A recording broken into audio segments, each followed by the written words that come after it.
Assalamualaikum warahmatullahi wabarakatuh.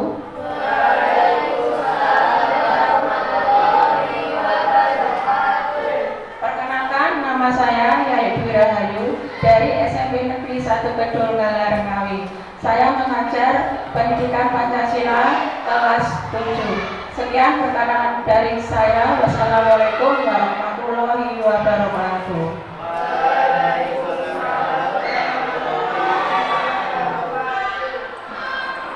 Selanjutnya, sebelum pelajaran kita mulai pada hari ini, terlebih dahulu kita berdoa.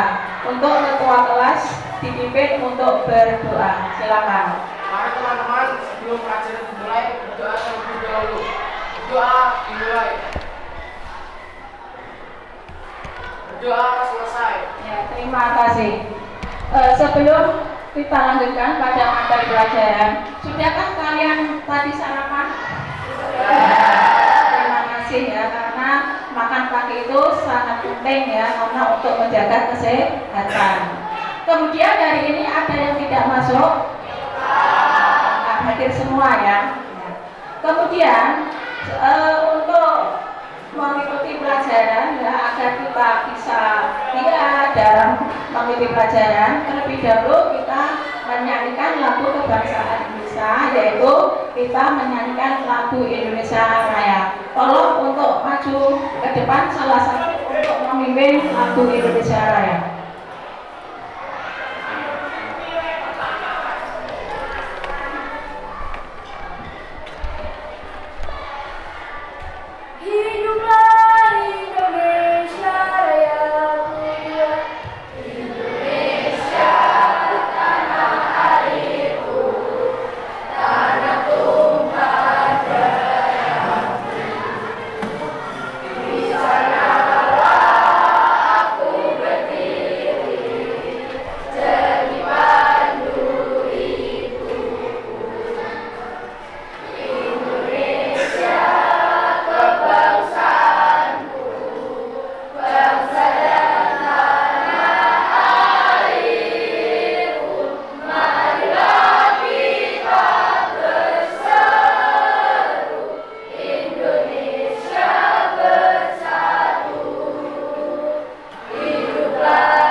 Di sini sebelum kita lanjutkan pada materi itu ya, di sini akan saya sampaikan mengenai tujuan pembelajaran daripada menerapkan norma yang ada di dalam masyarakat.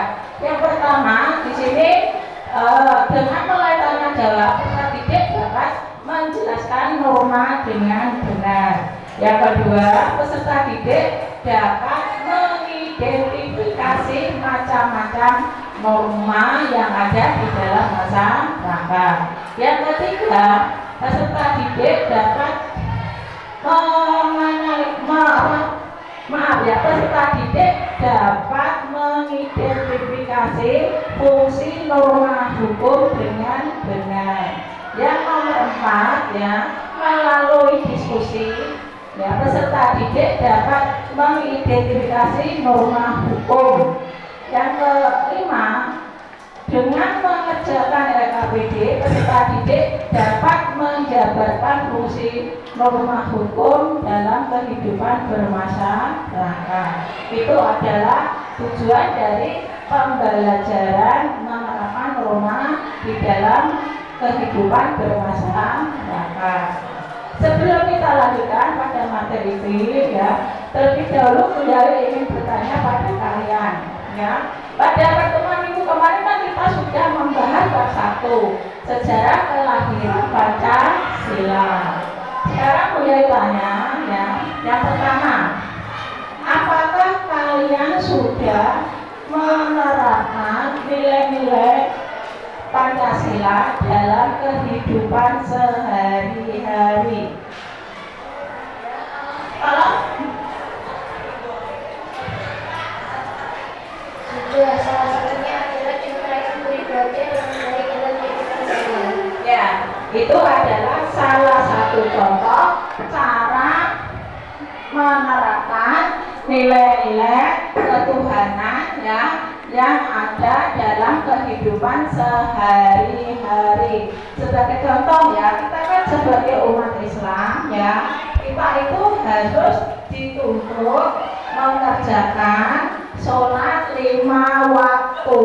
Tidak boleh tidak dikerjakan. Kalau ditinggalkan, kita akan mendapatkan sanksi. Sanksinya apa? Dosa. Nah, di situ karena di dalam ajaran agama Islam kan ada perintah dan ada juga larangan yang harus kita taati. Gitu ya. Nah, itu sebagai contoh. Banyak lagi contoh-contoh yang lain, ya, seperti miras. Miras itu apa? Minuman keras. Ya, itu juga sebagai contoh, ya, kita tidak boleh, ya, melakukan hal-hal yang melanggar aturan-aturan yang ada di dalam nilai-nilai ketuhanan. Nah, itu. Kemudian selanjutnya, sejak kapan nilai-nilai Pancasila itu ada? Sejak kapan? Saya Ya. nilai-nilai Pancasila itu ada sejak masa sejarah awal hingga masa kebangkitan nasional. Ya, itu adalah, ya, betul, ya, bahwa nilai-nilai Pancasila itu ada yaitu sejak awal sampai masa kebangkitan nasional. Jadi sejak nenek moyang kita itu sudah mengenal apa? Nilai-nilai Pancasila. Meskipun di sini di dalam cara melakukan beribadah berbeda-beda karena pada waktu itu belum mengenal karena masih dalam zaman prasejarah. Sekarang kita lanjutkan yaitu pada pertemuan hari ini yaitu tentang norma yang ada di dalam masyarakat. Ya. Sebelum kalian mengikuti pelajaran ini, terlebih dahulu kalian menyimak materi yang ada di video, ya, tentang menerapkan norma-norma yang ada di dalam masyarakat. Disimak, ya, diperhatikan. Ya, tolong itu videonya diperhatikan, nanti kalian bisa mengerjakan LKPD. Revolusi belajar tanpa batas. Dalam video kesempatan kali ini, kita akan belajar PPKN kelas 7, ya. Materi yang akan kita bahas kali ini adalah norma-norma dalam kehidupan masyarakat. Teman-teman menyadari tidak sih, setiap perilaku kita di dalam aktivitas masyarakat pastinya banyak aturan-aturannya, ya. Misalnya kita tidak boleh menggunakan tangan kiri, kemudian tidak boleh berfokus teriak atau berbicara kasar. Aturan-aturan ini dapat dikatakan sebagai norma sosial, ya, teman-teman. Lantas apa yang dinamakan norma, ya, teman-teman? Norma pada hakikatnya merupakan kaidah atau ketentuan yang dijadikan sebagai pedoman tingkah laku manusia dalam kehidupan masyarakat, ya. Menurut Kamus Besar Bahasa Indonesia atau KBBI, norma diartikan sebagai aturan atau ketentuan yang mengikat warga kelompok dalam masyarakat. Norma dapat berbentuk secara tertulis ataupun tidak tertulis, ya, teman-teman. Norma tertulis misalnya aturan tidak boleh melanggar lalu lintas, mencuri, ataupun membolos sekolah. Sedangkan norma yang tidak tertulis misalnya cara makan yang benar dan sopan santun. Norma-norma yang ada di masyarakat pastinya memiliki fungsinya ya. Di antaranya yang pertama mengatur perilaku masyarakat. Yang kedua digunakan sebagai panduan bertingkah laku. Yang ketiga sebagai tatanan masyarakat agar masyarakat aman dan tentram. Dan yang keempat sebagai pengendali masyarakat agar masyarakat yang berniat jahat tidak melakukannya ya teman-teman. Norma sosial di masyarakat pastinya memiliki berbagai macam ya teman-teman, seperti norma agama, norma kesusilaan, norma kesopanan, dan norma hukum. Yang pertama adalah norma agama. Norma agama adalah sekumpulan peraturan hidup manusia yang ajarannya berasal dari wahyu Tuhan ya teman-teman, yang disampaikan kepada umat manusia melalui Rasulnya. Kehidupan beragama di Indonesia diatur di dalam sila pertama Pancasila ya teman-teman. Sedangkan di Undang-Undang Dasar Republik Indonesia tahun 1945 terdapat di pasal 29 ayat 1 dan 2. Pasal tersebut menjelaskan bahwa negara Indonesia adalah negara yang mengakui adanya Tuhan dan negara memberikan jaminan kepada setiap penduduk untuk memeluk agama dan beribadah sesuai dengan keyakinan masing-masing ya teman-teman. Toleransi agama di Indonesia harus selalu diterapkan teman-teman. Tujuannya agar terjadi keharmonisan masyarakat sehingga masyarakat hidup damai dan tentram dalam menjalankan ibadahnya masing-masing ya teman-teman. Yang kedua adalah norma kesusilaan. Norma kesusilaan merupakan peraturan hidup yang bersumber dari suara hati nurani manusia teman-teman. Norma kesusilaan ada bersamaan dengan kelahiran keberadaan manusia itu sendiri teman-teman, tanpa melihat jenis kelamin dan suku bangsanya. Contoh perilaku sesuai dengan norma kesusilaan antara lain selalu berlaku jujur kepada siapapun ya. Kemudian tidak sombong, tidak iri kepada siapapun juga ya teman-teman. Jika seseorang melanggar norma kesusilaan akan dapat sanksi berupa perasaan bersalah dan menyesali ya teman-teman. Sanksi ini muncul di dalam diri sendiri teman-teman. Yang ketiga adalah norma kesopanan. Norma kesopanan merupakan norma yang berhubungan dengan pergaulan manusia dalam kehidupan sehari-hari ya. Norma kesopanan bersumber dari tata kehidupan atau budaya yang berupa kebiasaan-kebiasaan masyarakat dalam mengatur kehidupan kelompoknya. Contoh norma ini antara lain berbicara dengan sopan saat bertemu lawan bicara, memberi salam jika bertemu orang lain, berpamitan dengan orang tua saat berpergian, dan berpakaian yang sopan saat keluar rumah. Sanksi terhadap pelanggaran ini dapat berupa pengucilan oleh masyarakat sendiri ya teman-teman, kemudian tidak disenangi bahkan dicemoohkan oleh masyarakat. Yang keempat adalah norma hukum ya teman-teman.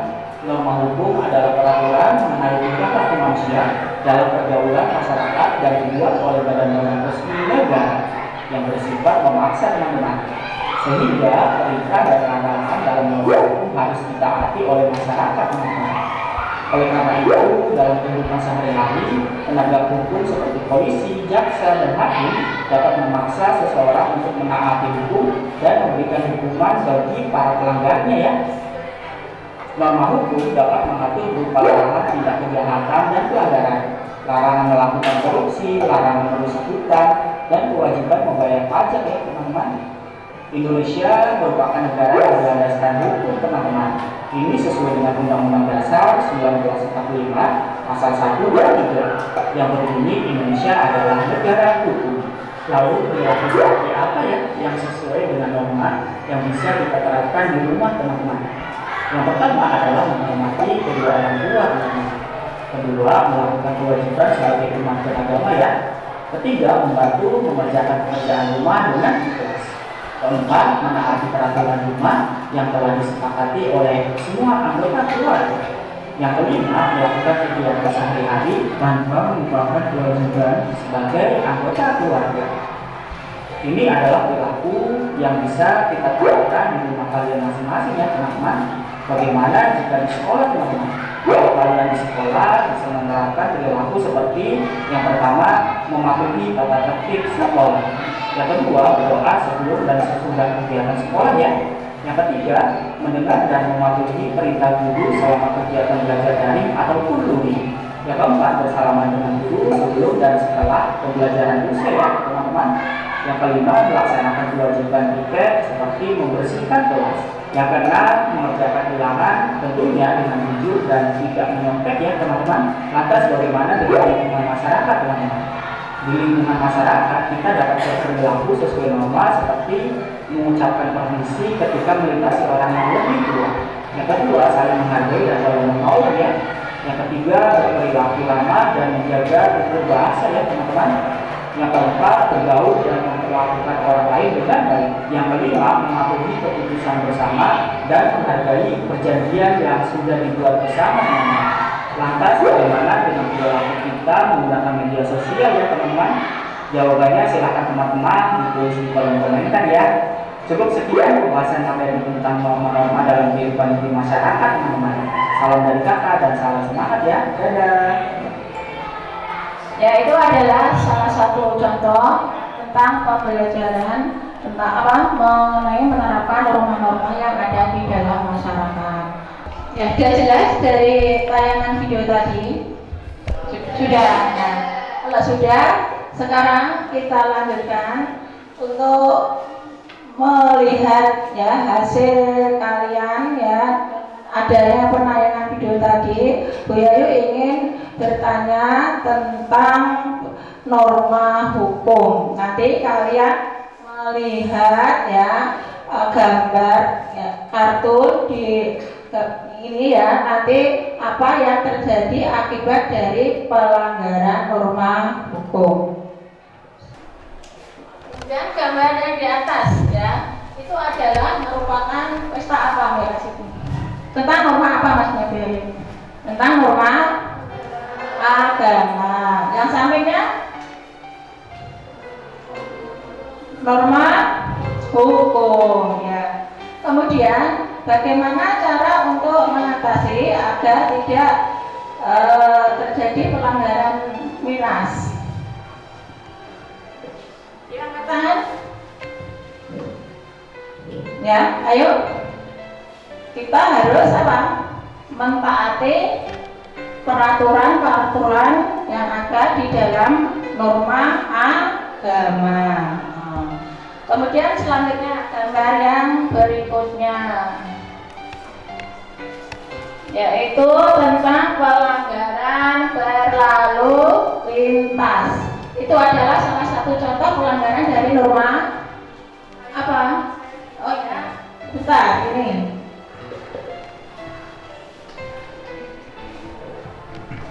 Ya, Pelanggaran norma hukum berlalu lintas. Pelanggaran norma hukum berlalu lintas itu adalah salah satu contoh gambar dari pelanggaran norma hukum. Bagaimana caranya untuk agar tidak terjadi pelanggaran lalu lintas pada norma hukum? Bagaimana cara untuk mengatasinya? Ayo siapa? Ya ini ya tolong. Menaati peraturan lalu lintas, contohnya merah berhenti, kuning bersiap-siap, hijau jalan. Ya, itu adalah solusi ya, solusi agar tidak terjadi pelanggaran lalu lintas. Kita harus mentaatinya. Sekarang nanti ya, di sini nanti kalian mengerjakan di lembar kertas ya.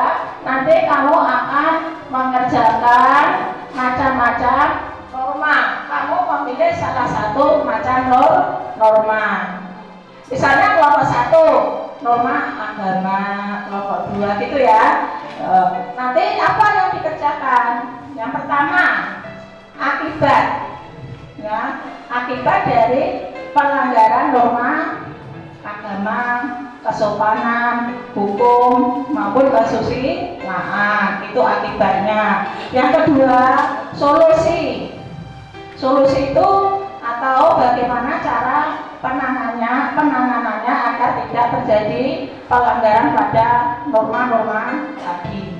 Bisa dipahami? Nah, mulai sekarang dikerjakan ya.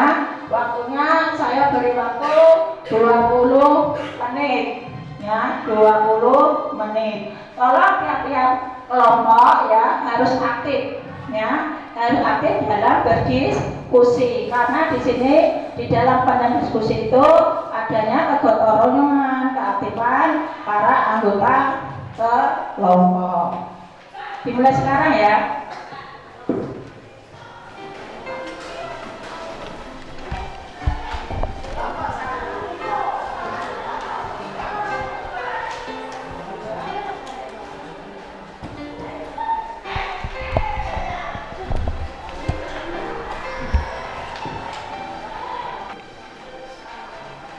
Ada yang sulit, kurang paham untuk soalnya? Tidak. Oh ya, oke. Bisa dilanjut ya. Bisa dilanjutkan. Jangan lupa akibatnya, solusinya kalau melanggar norma-norma tadi.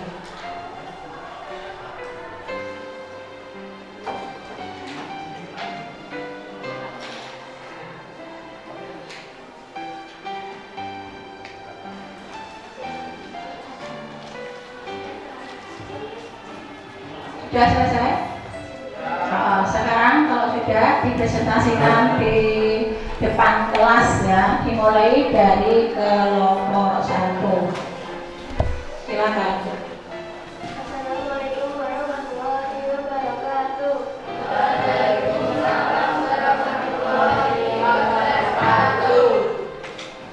Saya mewakili kelompok 1 akan mempresentasikan tentang norma agama. Hal yang saya amati dari pembuat tadi adalah dampak dari norma pelanggaran norma agama akan merusak organ tubuh manusia.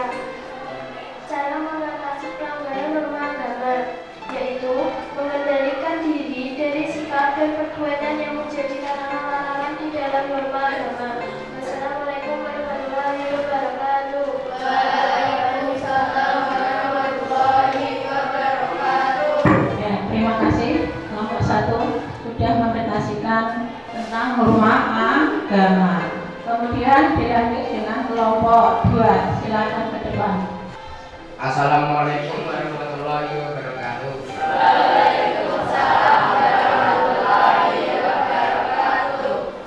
Saya dari kelompok 2 ini mempresentasikan tentang norma kesopanan. Norma kesopanan akibat dari pelanggaran norma kesopanan berupa pengucilan, tidak disenangi atau dicemooh oleh masyarakat. Cara mengatasi pelanggaran norma kesopanan, kita harus mempunyai sikap yang baik di dalam pergaulan masyarakat dan perilaku terhadap orang lain. Assalamualaikum warahmatullahi wabarakatuh.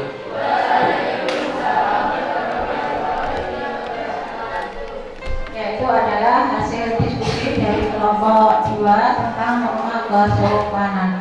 Kemudian selanjutnya ya, mungkin ada pertanyaan antar kelompok ya. Mungkin kelompok 1 ini membuat pertanyaan untuk kelompok 2 tentang bagaimana cara menangani masalah-masalah tadi selain sudah didiskusikan. Mungkin ada pertanyaan dari kelompok 1 untuk kelompok berapa kamu tujukan, silakan.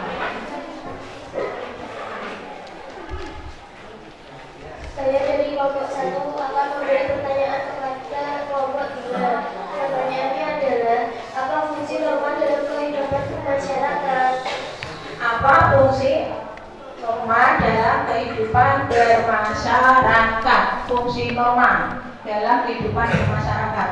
Fungsi norma dalam kehidupan masyarakat adalah norma dapat mencegah terjadinya benturan kepentingan masyarakat, menciptakan kehidupan masyarakat menjadi tertib, aman, dan tentram, memberi petunjuk atau pedoman hidup individu dalam menjalani kehidupan di masyarakat, membantu mencapai tujuan bersama dalam masyarakat, mengatur tujuan bersama dalam masyarakat.